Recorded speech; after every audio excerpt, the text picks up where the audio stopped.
บงันเด้เจ้านายพากันกินเหล้าลินไพ่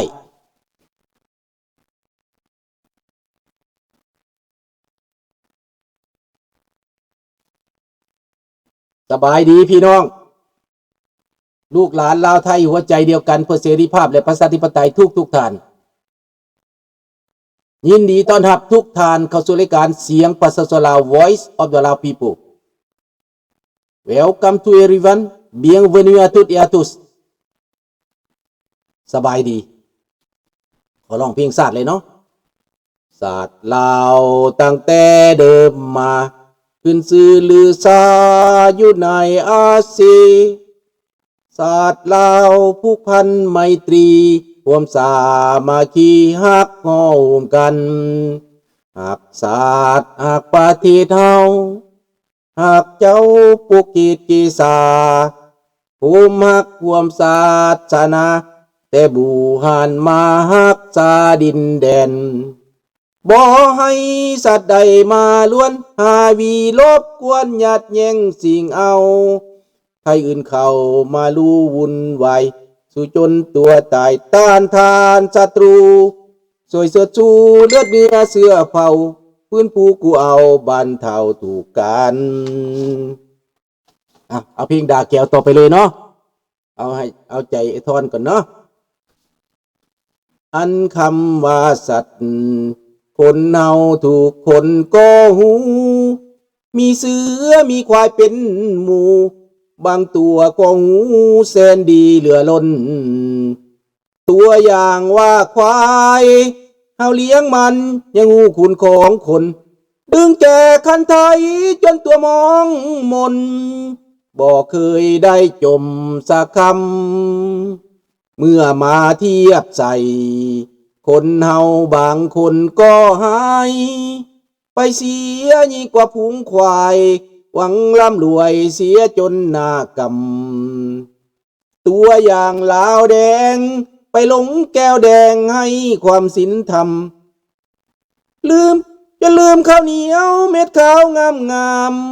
ลืมคำสอนองค์พระเจ้าโธ่เอ๋ยแก้วแดงใจหายเสียยิ่งกว่าสัตว์แถมยังบังอาจญาติเอาแดนดินดอนของลาว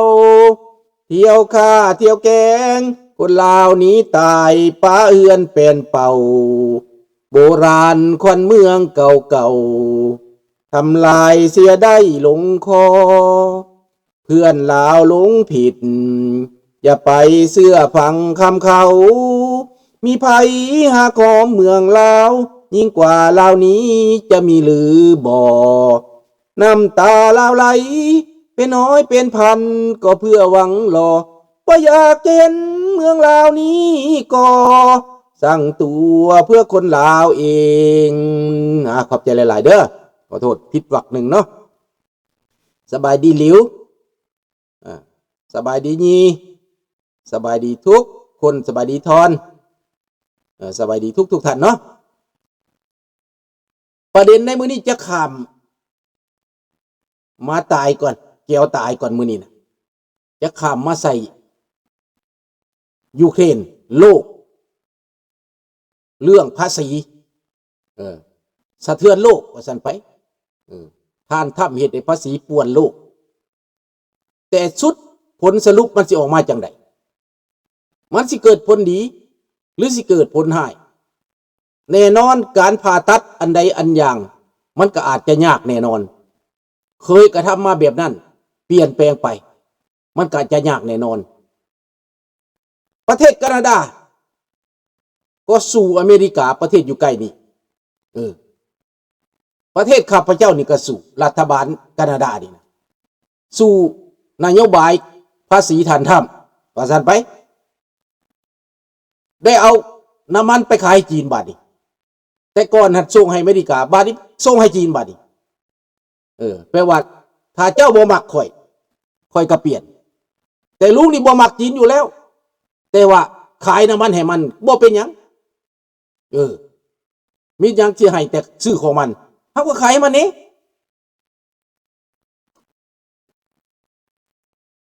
ขายแก๊สขายน้ำมันให้จีน แคนาดาเป็นประเทศร่ำรวยแต่ประเทศแคนาดานี่เขาบ่ได้ทำลายอันน่ะแบบแม่นแล้วสบายดีปุระทุเอ่ยคำแต่ใจให้เสียยิ่งกว่าสัตว์แม่นบ่เนี่ยนั่นก็ได้ดีมื้อหน้าสิเอาตัวนั้นแหละเอาสอนใส่ซะคำตายมันตายแล้วเนาะประเทศแคนาดานี่เป็นประเทศอุดมสมบูรณ์แม่น้ำลำธารดินดอนตอนหญ้าหนาวก็อยู่นี่ร้อนก็อยู่นี่ครบสุดอยู่นี่แต่ว่าอยู่เย็นเป็นสุขมีทุกสิ่งทุกอย่างรัฐบาลก็ให้โอกาสดูแลเบิ่งแยงประชาชนตัวเองดีภาษีก็ได้ปีนี้ผู้เฒ่าได้ภาษีขึ้นหลายปีนี้นะพากันรวยพอสมควรในปีนี้ได้ผู้เฒ่ารัฐบาลให้เงินเพิ่มเงินขึ้นให้เขาดูแลสวัสดิการสังคมดีได้ภาษีจากรัฐบ่ได้เฮ็ดหยังก็ได้เพราะว่าการแบ่งปันกลับคืนการมีวัตถุดิบการมีทรัพย์สินธรรมชาติบ่แม่นกอบโกยโกงกินคือพวกหมาตายนั่น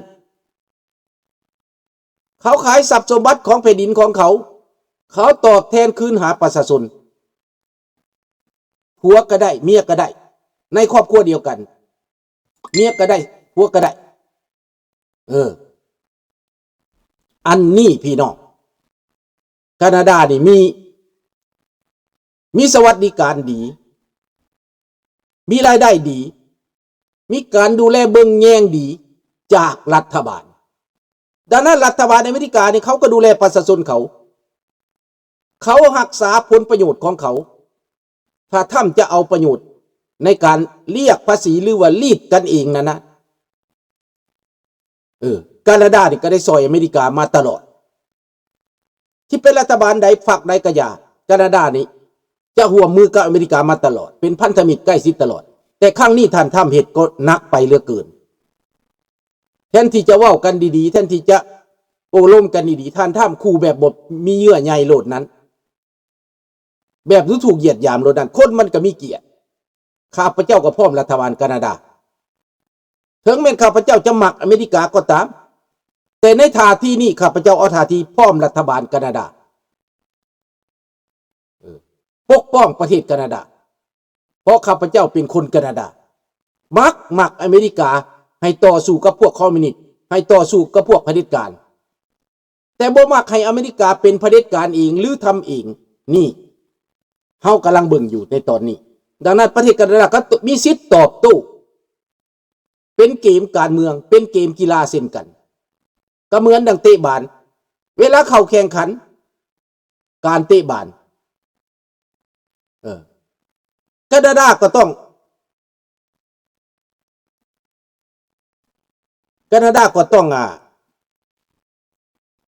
แข่งขันเอาชนะให้ได้อันนี้ก็ต้องอยู่รอดให้ได้ด้านเศรษฐกิจถ้าเจ้าได้ประเทศอเมริกาได้ประเทศแคนาดาตายมันก็เป็นไปบ่ได้ประเทศนั้นทุกประเทศต้องหาทางอยู่รอดของตนเองต้องสมดุลกันว่าซั่นไปผ่านมากับปณิประนอมสมดุลแล้วเจรจาฟรีเทรดต่อมาก็เก็บภาษีขึ้นแต่ก่อนนั้นฟรีเทรดนั้นอยู่ดีมีแฮงแคนาดาอเมริกานี่ไปนำกันล้อมซ่อมแต่ว่าเบิ่งไปเบิ่งมาแล้วเห็นแคนาดามีประโยชน์หลายก็อยากเอาคืนอันนี้ก็ต้องเบิ่งต่อไปเนาะนโยบายรัฐบาลแคนาดานี่ตอนนี้ตัดสินใจขายน้ำมันให้จีนอเมริกาต้องขาดแน่นอนขาดน้ำมัน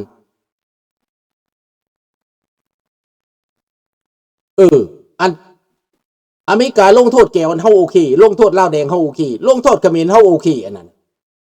แต่สิมาลงโทษประเทศที่ว่าเป็นพันธมิตรกันนี่มันก็บ่ได้แล้วเนาะแคนาดาเศรษฐกิจดีเป็นหยังคนมุสลิมยังวุ่นวายอยู่ตรงตู้คนมุสลิมวุ่นวายก็ย้อนว่ารัฐบาลแคนาดาไปเอามุสลิมมาหลายแล้วมุสลิมอยากสร้างอำนาจตัวเองอยู่ในนี้ แต่เขาก็บ่ให้เด้แขวงกับพระเจ้านี่นะในโรงเรียนในสังคมนี่นะเขาจัดการเพื่อนได้ถ้าเขาเว้ายากแล้วเขาเตะออกได้งานก็ได้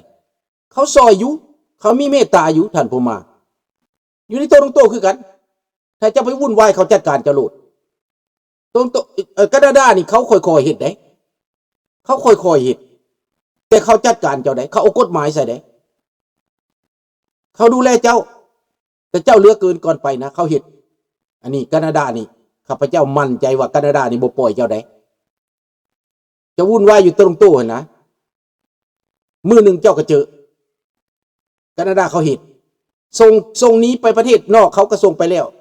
เอาขึ้นรถขึ้นยนต์แล้วส่งใส่ซื้อปิยนต์ให้เจ้าไปพร้อมให้เจ้าหนีไปแล้วบ่ได้กลับมาอีกแคนาดาเขาเฮ็ดอยู่แต่เขาเฮ็ดนิ่มๆเขาเฮ็ดค่อยๆถ้าเจ้าผิดอีหลีเขาจังเฮ็ดเขาบ่เฮ็ดเหมือนดังท่านทำว่าซั่นไปเขาเฮ็ดนิ่มๆแคนาดาเขาเสื้อนิ่มๆเขาอาศัยหลักการมนุษยธรรมหลายกว่าในแคนาดานี่เนาะ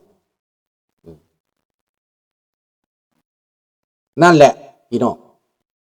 มันบ่แม่นว่าเศรษฐกิจดีอย่างเดียวพออยู่ได้แคนาดานี่บ่รวยสมัยอเมริกาบ่ห่างสมัยอเมริกาแต่ว่าเขามีทุกอย่างบ้านเขานี่ทรัพยากรหั่งมีเขากินไปอีก100 ปีพันปีก็บ่หมดเพราะเขาบริหารเป็น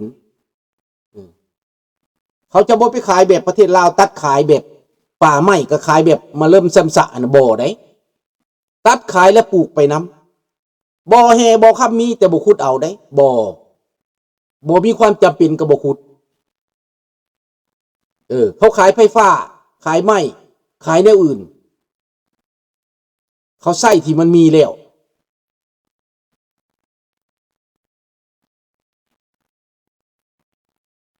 อันนั้นมันแพนิคกันซื่อๆดอกในอเมริกาน่ะที่จริงแล้วอเมริกานี่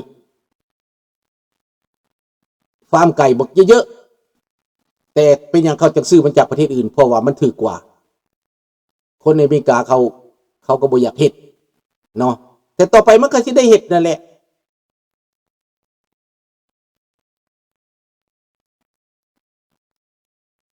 สบายดีไซน์ร่ำเนาะเอาเว้าเรื่องแคนาดาก็เว้าแล้วเนาะมาเว้าเรื่องยูเครนบัดนี้ยูเครนนี้สู้กับรัสเซียดิปรากฏว่ารัสเซียในตอนนี้น่ะบ่ไปบ่มาแล้ว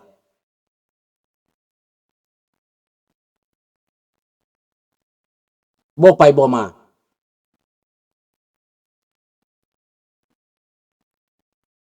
ในเมื่อว่ายูเครนบ่ไปบ่มารัสเซียก็บ่ยอมปฏิบัติตามการหยุดยิงยูเครนก็เอาคืนถล่มคืนพี่น้องรัสเซียก็เฮ็ดสุดขีดนั่นแหละสิถล่มยูเครนน่ะแต่ว่าเยอรมันใส่โดรนส่งโดรน AI ให้คือข้าพเจ้าเว้าสุก่อน 6,000 ลำมาบัดนี้เตรียมการส่งให้อีก 9,000 ลำโดรนนี้ส่งไปแล้วได้ผลโลดลูกต่อลูกโลดตรงโลดตุ้มใส่โลดรถถังรถซาเครื่องลำเลียงพลเรดาร์โดรนของเยอรมันนี่ลูกต่ออันโลดลูกต่อลูกโลดแปลว่าเยอรมันนี่ทุ่มให้แล้วเดี๋ยวนี้นะรัฐบาลใหม่นี่ทุ่มให้ 6,000 แล้วบัดนี้ให้ 9,000รัสเซียนี่ต้องตายเป็นพักเป็นเบื่อในสนามย้อนโดรนของรัสเซียโดรนของยูเครนก็โอเคอยู่แล้วสร้างมาเป็นล้านลำแต่โดรนของรัสเซียน่ะนะปล่อยออกไปแล้วไปจัดการเองนะเล็งเป้าไปเองมี AI พาไปบ่รอดจักอันเรดาร์จรวดป้องกันภัยทางอากาศรถลำเลียงพลรถถังรถหุ้มเกาะเรียบร้อยพี่น้องนี่เยอรมันให้ได้สบายดีสตีเวนดังนั้นเยอรมันถล่มให้นักฝรั่งเศสให้นักโยนยานพาหนะยูเครนคลองน่านฟ้าโยนตู้ถือคนรัสเซียเข้าไปทำลายจูดถิ่ม เพื่อลบ